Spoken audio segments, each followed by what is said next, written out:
आज के क्लास में हम लोग नृत्य को देख लेंगे। झारखंड के प्रमुख नृत्य, उसमें सबसे पहले देख लेते हैं छऊ नृत्य। छऊ नृत्य का जो जन्म स्थान होता है वो सरायकेला है, और ये जो 3 प्रकार के होते हैं। पहला प्रकार जिसका बोलते हैं सरायकेला छऊ, एक पुरुलिया और तीसरा मयूरभंज छऊ होता है। यानी कि छऊ नृत्य 3 प्रकार के होते हैं। इनकी ये विशेषता होती है कि इसमें जो ये नृत्य होती है उसमें जो प्रदर्शित करते हुए क्या करते हैं, युद्ध जैसी चेष्टाओं या तेज लयबद्ध कथन और स्थान का गतिशील मतलब इस नृत्य में प्रयोग होता है।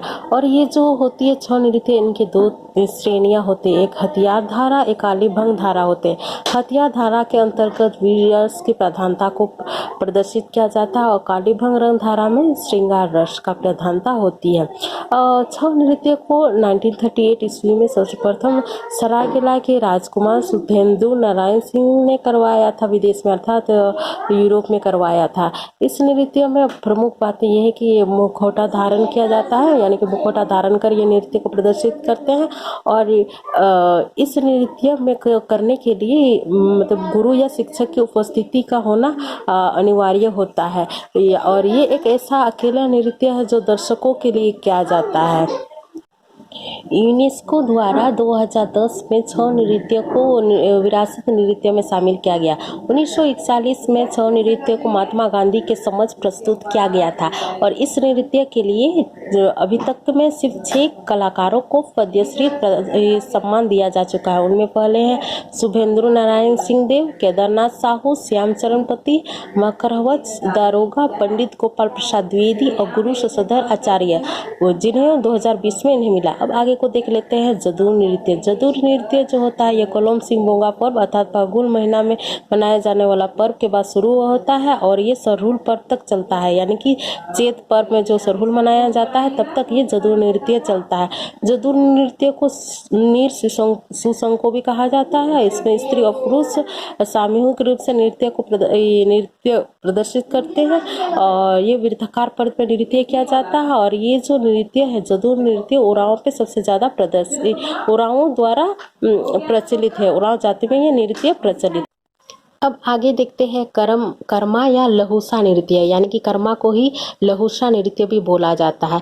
ये कब शुरू होता है, ये आषाढ़ी पर्व के बाद अर्थात आषाढ़ महीने से शुरू होता है, और कब तक चलता है, सोहराय पर्व। यानी कि सोहराय कब मनाते हैं, कार्तिक, यानी कि आषाढ़ से शुरू होकर कार्तिक तक ये पर्व चलता है। कौन, कर्मा लहुसा नृत्य, ठीक है।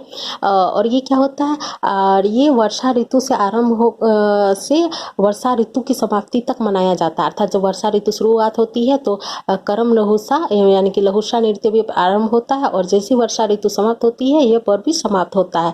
और इनकी नृत्य का प्रधान अवसर कर्मा पर्व अर्थात भादों में होता है। और ये भी एक सामूहिक नृत्य है, अर्थात इसमें स्त्री पुरुष दोनों भाग लेते हैं। इसमें 8 पुरुष और 8 स्त्रियां क्या होते हैं, गोलाकार पर्थ में क्या लेते हैं, खड़े हो जाते हैं। इस तरह के वे नृत्य का प्रदर्शन करते हैं। इसके बाद आते हैं जपी नृत्य, जिसे शिकार नृत्य भी कहा जाता है। यह सरहुल पर्व चैत के बाद मनाया जाता है और आरंभ होता है, और आषाढ़ी यानी कि आषाढ़ पर्व तक ये भी चलता है। अब आते हैं माघे पर्व। माघे पर्व क्या होता है, जिसे जोरगो नृत्य भी बोला जाता है।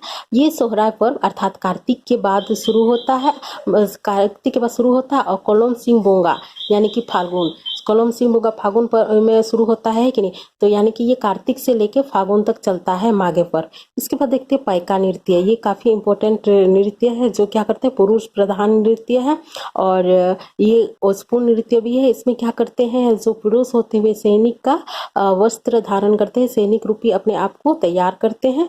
और इसमें क्या होते हैं, पगड़ी में भी लोग क्या करते हैं, मोर का पंख लगाते हैं। ये काफी ओजपूर्ण नृत्य भी है। और ये क्या होता है, सबसे पहले रूस में इसका आयोजन भारत द्वारा अर्थात रूस में आयोजित भारत महोत्सव में भी प्रदर्शन किया गया था। इनके एक नृत्य का नाम अशोक कच्छप है। मतलब पाइका नृत्य की एक कलाकार जो है अशोक कच्छप है। आगे देख लेते हैं जत्रा नृत्य को। ये क्या होता है, सामूहिक नृत्य होता है। इसमें भी हाथ पकड़कर नृत्य किया जाता है। ये उन्नाव जनजाति में काफ़ी प्रचलित है जत्रा नृत्य। इसके बाद आते हैं नचनी नृत्य। ये क्या होता है, एक पेशेवर नृत्य है। इसमें भी स्त्री पुरुष दोनों भाग लेते हैं। ये कार्तिक पूर्णिमा के दिन नचनी नृत्य का प्रदर्शन किया जाता है। अब आते हैं नेटुआ नृत्य। ये पुरुष प्रधान नृत्य है और ये क्या होता है, पुरुष स्त्री का वेश धारण कर नृत्य करते हैं। अर्थात ये एक ऐसा नृत्य है जिसमें क्या करते हैं, पुरुष स्त्री का वेश धारण कर नृत्य करते हैं। अब आते हैं अग्नि नृत्य। ये क्या होता है, एक धार्मिक नृत्य होता है जिसमें शील की पूजा की जाती है। जनरली ये नृत्य मंडा या विषु पूजा के अवसर पर की जाती है। अब आते हैं करिया झूमर नृत्य। करिया झूमर नृत्य स्त्री प्रधान नृत्य है और क्या बोलते हैं, ये स्त्री प्रधान नृत्य है। इसका अर्थ है कठोरवा नृत्य। ये क्या होता है, पुरुष प्रधान नृत्य है। इसमें पुरुष क्या करते हैं, मुखौटा पहनकर नृत्य करते हैं। अब आते हैं मुंडारी नृत्य। ये मुंडा जनजाति में सामूहिक नृत्य है। मुंडा जनजाति में प्रचलित है और सामूहिक नृत्य अर्थात स्त्री पुरुष दोनों भाग लेते हैं। इसमें क्या करते हैं, मुंडारी नृत्य में जो स्त्री पुरुष होते हैं वे लोग रंग बिरंगी पोशाक पहनकर नृत्य करते हैं। इसके बाद आते हैं गोंग नृत्य। ये क्या होता है, हो जनजाति में प्रचलित होता है। माघा नृत्य भी हो जनजाति में प्रचलित है। और झूमर नृत्य जो होता है फसल कटाई के अवसर पर इसमें नाचा जाता है। झूमर जो है स्त्री प्रधान नृत्य। फगुआ नृत्य जो है वो फाल्गुन एवं चैत्र के महीने में किया जाता है। ये पुरुष प्रधान फगुआ जो है पुरुष प्रधान नृत्य है। डोमकच जो है स्त्री प्रधान नृत्य है, किंतु ये पुरुष भी कभी कहीं कहीं इसका भी प्रदर्शन करते हैं। इसके बाद आते हैं बंगला झूमर। ये क्या होता है, पंच परगना एवं नागपुरी क्षेत्र में इसके ज़्यादा प्रसिद्ध है और ये पुरुष प्रधान नृत्य है। कली जो है ये नचनी खेलड़ी नृत्य भी इसे कहा जाता है। राचा ये जो है खूंटी जिला में प्रसिद्ध है। इसमें क्या होता है, बरिया खेलना या नाचना भी इस नृत्य को कहा जाता है। खड़िया नाच भी रचा नृत्य को खड़िया नाच भी कहा जाता है। मंडा पर्व के जागरण के दौरान इस नृत्य को किया जाता है। अब आते हैं डाहार नृत्य। डाहार नृत्य जो है माघ माह महीने में किया जाता है। ये लांगड़े नृत्य भी इन्हें कहा जाता है। ये संथालों में प्रचलित है।